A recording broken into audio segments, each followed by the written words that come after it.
Merci d'être toujours avec nous et bienvenue à ceux qui nous rejoignent pour cette deuxième partie de l'Africa Newsroom. Nous sommes toujours accompagnés d'Emmanuel Dupuis et de Sega Goundiam. Ouvrons sans plus tarder notre grand angle économique.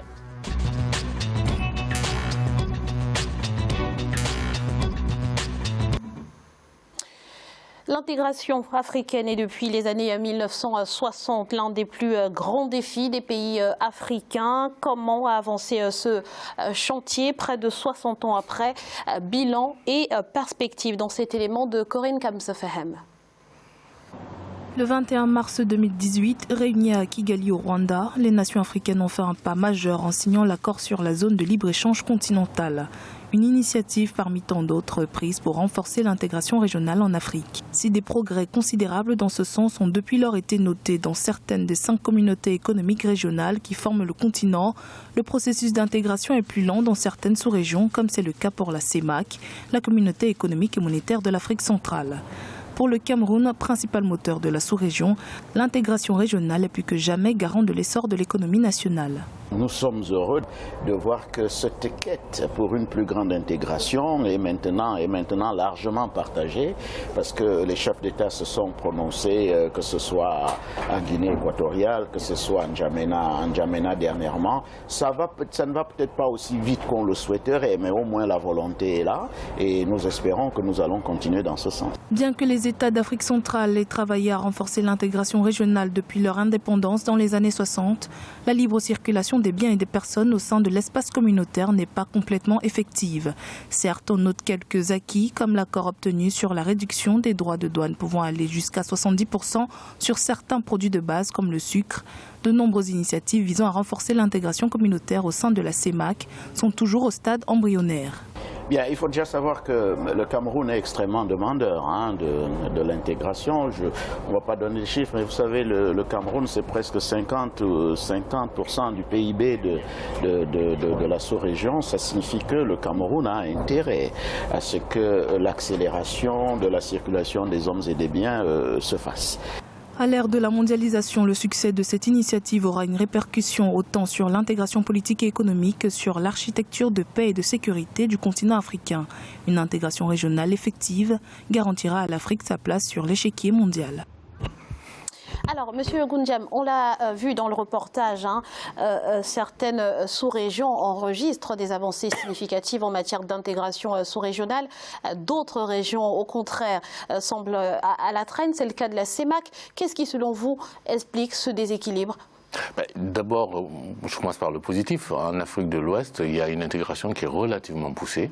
Je regardais les chiffres du business intra-communautaire et intra-africain, des chiffres qui sont très élevés, dont il faut se méfier, parce qu'il y a les pays de première destination pour les exportations, et finalement, ce n'est qu'un pays de transit, et ça va beaucoup plus loin. Donc, on n'intègre pas tous les aspects, mais c'est quand même intéressant comme chiffres, et ils sont considérables. Pourquoi la CEMAC? C'est déjà une région qui est très instable. C'est pas M. Dupuis que j'expliquerai que quand il y a une instabilité quelque part, du point de vue économique, il y a plus que de la déstabilisation. C'est un pays qui est très très instable. Alors, il y a aussi pas mal de pays qui sont plutôt des pays à économie pétrolière. Et ça y fait aussi. Instable, vous voulez dire sur le plan politique? Et sécuritaire, les deux. Je suis très, la menace sécuritaire maintenant, elle est un peu plus, elle est globale. Personne n'y échappe en ce moment. Oui, mais quand vous prenez l'Afrique de l'Ouest, j'exclus la zone sahélo-sahélienne, et encore c'est la zone plutôt saharienne, donc ça n'empêche pas le business au sud. Quand il y a eu la déstabilisation de la Côte d'Ivoire, ça s'est ressenti en Afrique de l'Ouest. Et donc ça joue. Et au niveau de la CEMAC, ce n'est pas qu'un pays. Ce sont plusieurs pays qui sont déstabilisés.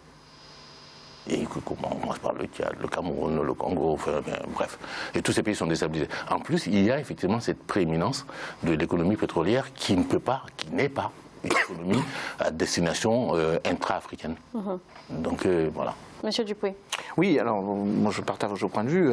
Quand vous parlez d'instabilité, vous parlez bien sûr de l'instabilité des économies monocentrées autour de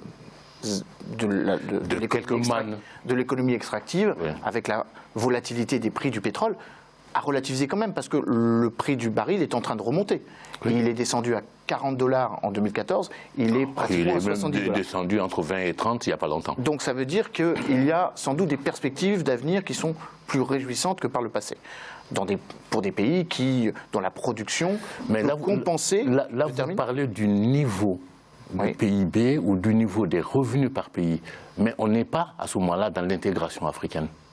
Non, on le laisse terminer. J'évoque cela parce que l'intégration africaine passe par plusieurs étapes. La première étape, c'est une volonté politique.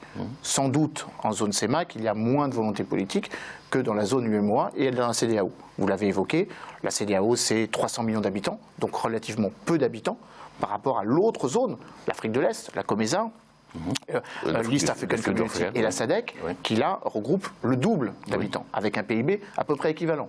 Les 26 pays qui ont créé une zone de libre-échange en 2016, donc du Caire au Cap, c'est 1000 milliards de PIB. De l'autre côté, moins d'habitants et quasiment autant, 817 milliards de PIB, en intégrant potentiellement le Maroc, qui a fait sa demande à Monrovia en mai 2017, et en partant du principe que la Mauritanie va revenir dans l'organisation.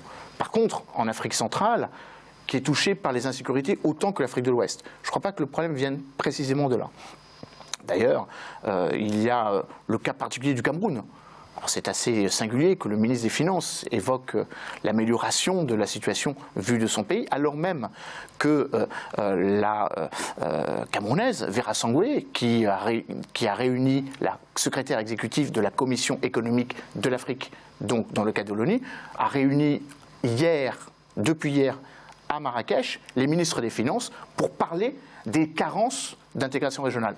Et en tant que Camerounaise, elle dit que c'est au Cameroun aussi d'accélérer un petit peu le... Parce que le Cameroun est en quelque sorte la locomotive de cette sous-région. J'ai évoqué comme le Nigeria qu'on n'a pas cité, qui apporte en population énormément à l'Afrique de l'Ouest. Mais je ferme la parenthèse. J'ai évoqué deux choses.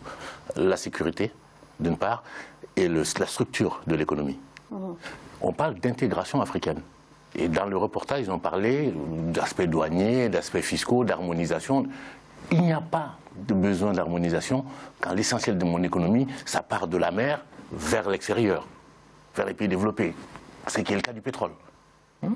Il n'y a pas d'intégration africaine, ça n'a pas de sens, parce que ce n'est pas pertinent. Quand mon économie est basée essentiellement sur la production de bois, et que ce bois-là, il prend la mer, il s'en va.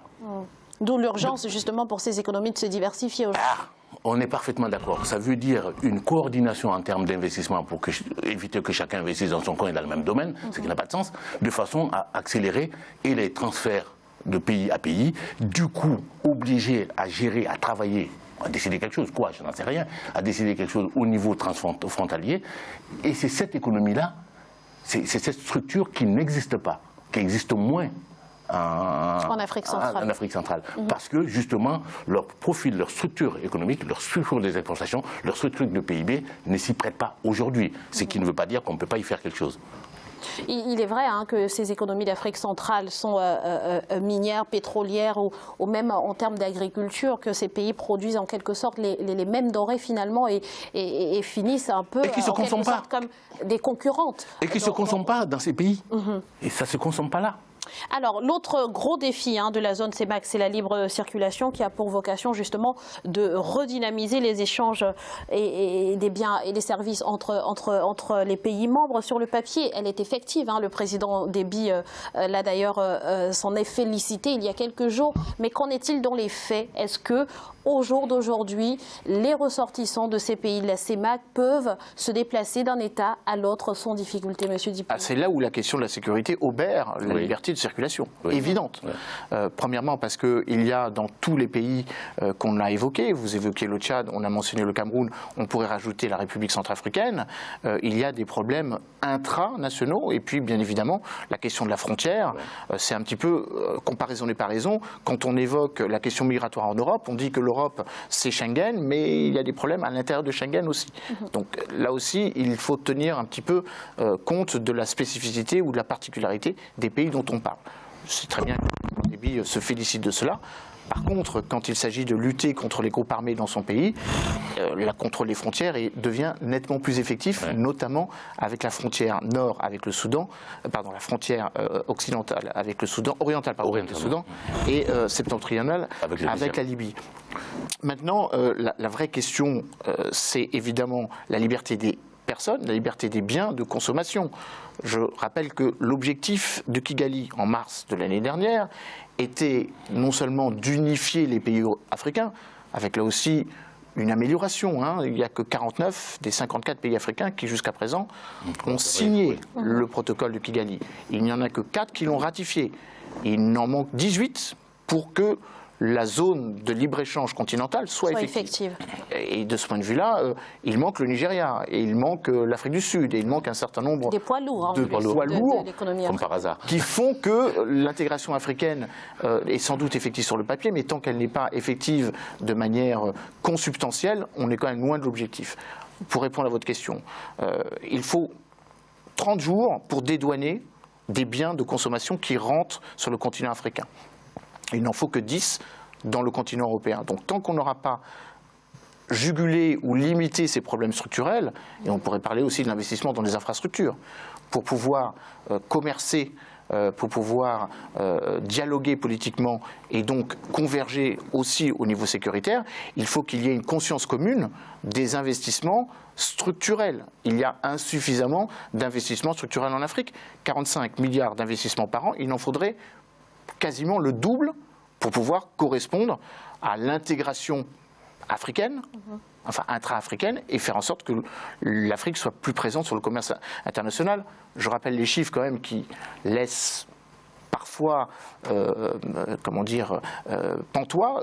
L'Afrique ne représente que 2,5 et les plus optimistes disent 4% du commerce mondial, ce qui ne correspond pas tout à fait à son poids démographique et aux opportunités économiques et agricoles dont vous parlez. Alors, M. Goundjam, au-delà de cet aspect sécuritaire, est-ce qu'il n'y a pas aussi une question de leadership, de querelle de leadership, parce que cette région de la CEMAC a souvent été épinglée pour son manque de solidarité entre les États. Qu'est-ce qui explique cet état de fait?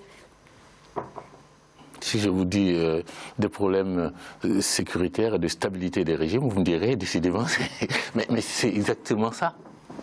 C'est exactement ça. Il se trouve que dans ces zones, la puissance militaire est primordiale dans les relations, qui induit une puissance, une capacité politique à influencer la région. Ou la sous-région en l'occurrence. Et les rivalités viennent de là parce que il y a eu un moment, un rapprochement très très fort entre le Congo et le Gabon pour des raisons familiales liées les raisons familiales des chefs d'État.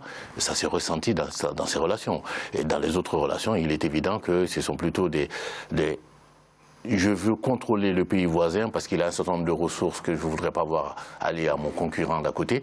Il y a une rivalité en permanence. Mais au-delà de ça, et au-delà de l'aspect purement sécuritaire, lié aux aspects sécuritaires, il y a aussi la fiabilité des pièces d'identité. Et ça, c'est quelque chose qui est très très important dans la mobilité des citoyens. Faciliter le passage d'un pays à l'autre, c'est une chose. Mais dès lors que les pièces d'identité, que ce soit les passeports, ça commence à se régler, ou les cartes d'identité, c'est qui était la solution la plus facile dans l'immigration intra-africaine. Mais je vais être un peu provocateur, honnêtement. Économiquement, en termes de logistique, y a-t-il un véritable sens à une proximité au nom de l'africanité entre l'Afrique du Sud et la Mauritanie, en termes de distance? Bon. Vous élargissez la question. Donc on travaille bien en sous-région, et ce sont les sous-régions qui doivent se rapprocher ensuite.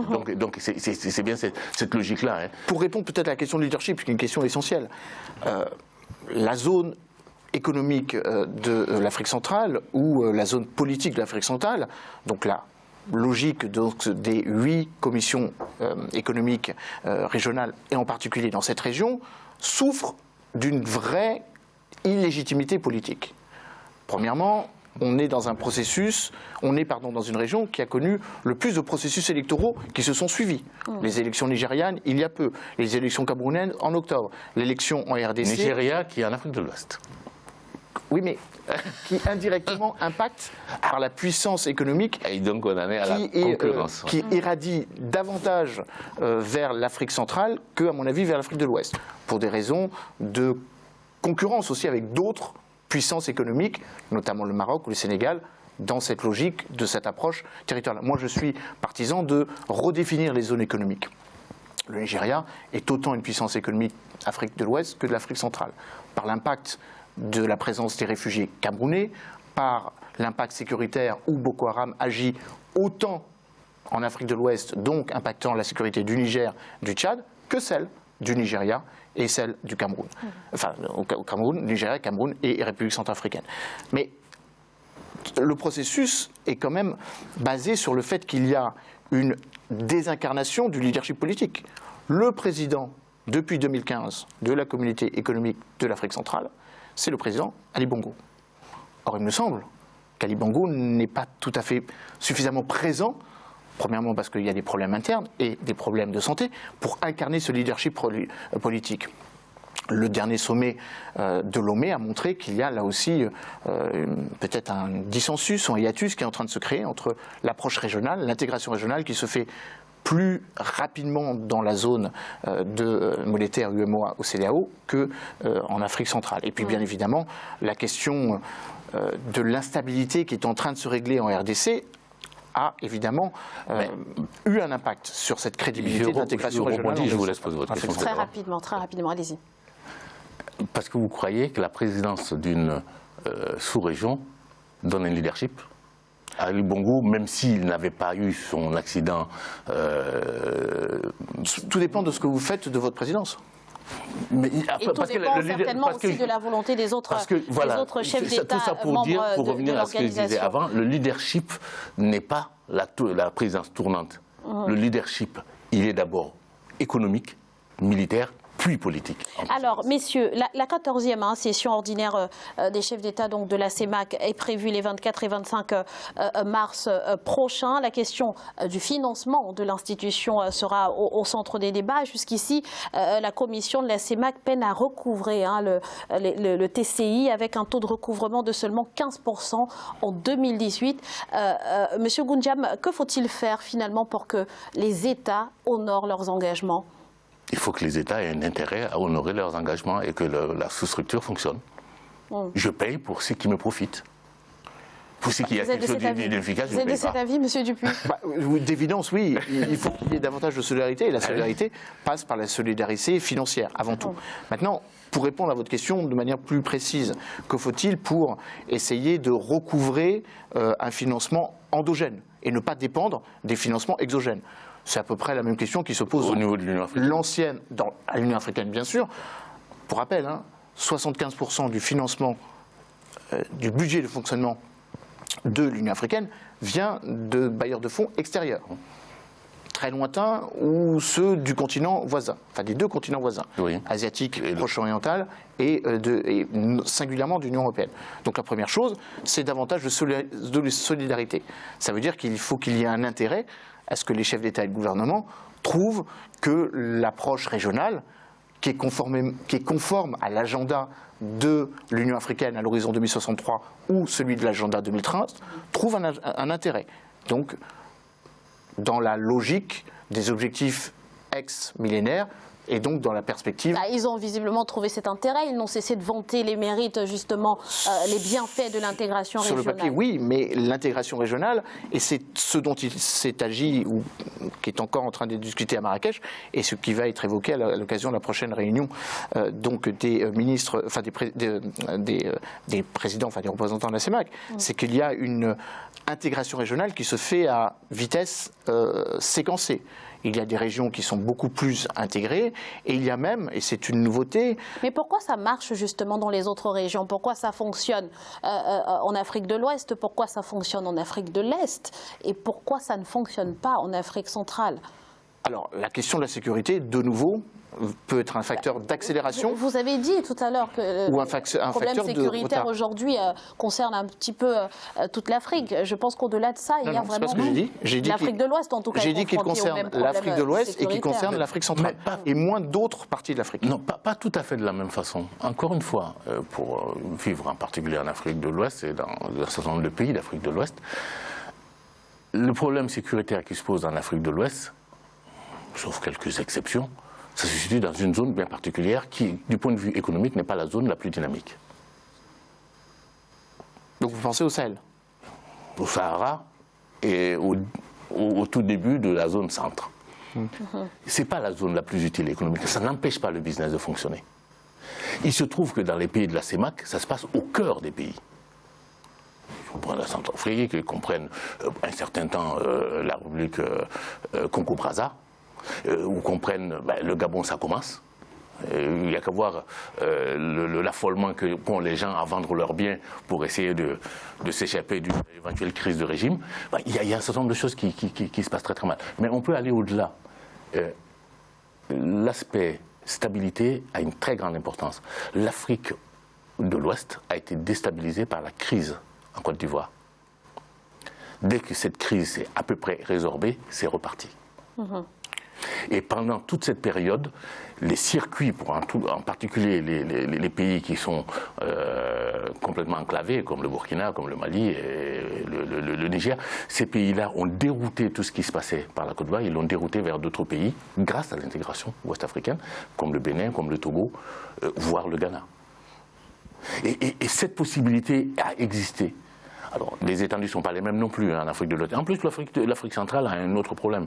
Vous parliez de la frontière, entre guillemets, avec l'Afrique de l'Ouest, même si je pense qu'avec l'intégration monétaire qui est en train de se discuter, le Nigeria va être beaucoup plus ancré à l'Ouest, mais peu importe. Le vrai problème de la CEMAC, c'est par rapport à l'Afrique de l'Est. D'ailleurs, on le voit très bien autour de l'ex-Zaïre. Tous ceux qui s'agitent ne sont pas de la CEMAC. Alors, peut-être pour compléter, pour répondre... Donc il y a une rivalité. Pour répondre à votre question, pourquoi ça marche mieux à l'ouest et moins bien dans le centre? Vraiment, il y a eu des processus électoraux qui ont montré qu'il y avait des alternances qui étaient possibles. C'est vrai au Ghana, c'est vrai au Bénin, c'est vrai d'une certaine façon au Sénégal avec peut-être une interrogation peut-être plus amorcée. Ça veut dire qu'il y a eu de la part des investisseurs étrangers plus de confiance ou plus de volonté de s'inscrire dans des réinvestissements économiques. C'est le cas par exemple en Côte d'Ivoire où effectivement les investisseurs américains sont revenus après la crise 2009-2011. C'est peut-être moins vrai en Afrique centrale, avec là aussi des interrogations pour des pays dont le leadership politique est resté le même depuis 40 ans. La réunion de la BAD à Malabo risque d'être particulièrement singulière, où le président Obiang est au pouvoir depuis 1979. Et le pays du voisinage, avec le Cameroun, interroge aussi par les efforts qui ont été faits ou pas suffisamment mis en place pour cette intégration. Et puis je termine en rappelant l'élément qu'on a évoqué. Les zones économiques sont en train d'être chamboulées par les intégrations sécuritaires qui sont à mon avis plus pertinentes que la seule dimension économique de l'intégration régionale. Ce qui avait été lancé au moment où les CER ont été créés, progressivement entre 1991 et 2006, ne correspond plus tout à fait à la stabilité continentale. La preuve, pour répondre aux défis sécuritaires, on est obligé de créer des structures ad hoc.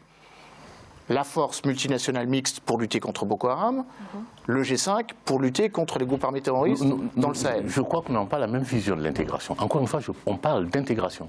Quand vous parlez d'investissement étranger dans les pays qui sont stables ou moins stables, on parle de croissance économique. Ce n'est pas ça l'intégration. L'intégration africaine ou sous-régionale, c'est la capacité à définir des règles communes qui gèrent les relations économiques, commerciales, y compris les migrations humaines. Merci, monsieur. Et ça, c'est... Merci, monsieur Goundiam, pardonnez-moi, mais le temps nous est compté. On marque une courte pause. On se retrouve dans quelques instants pour la suite de l'Africa Newsroom. À tout de suite.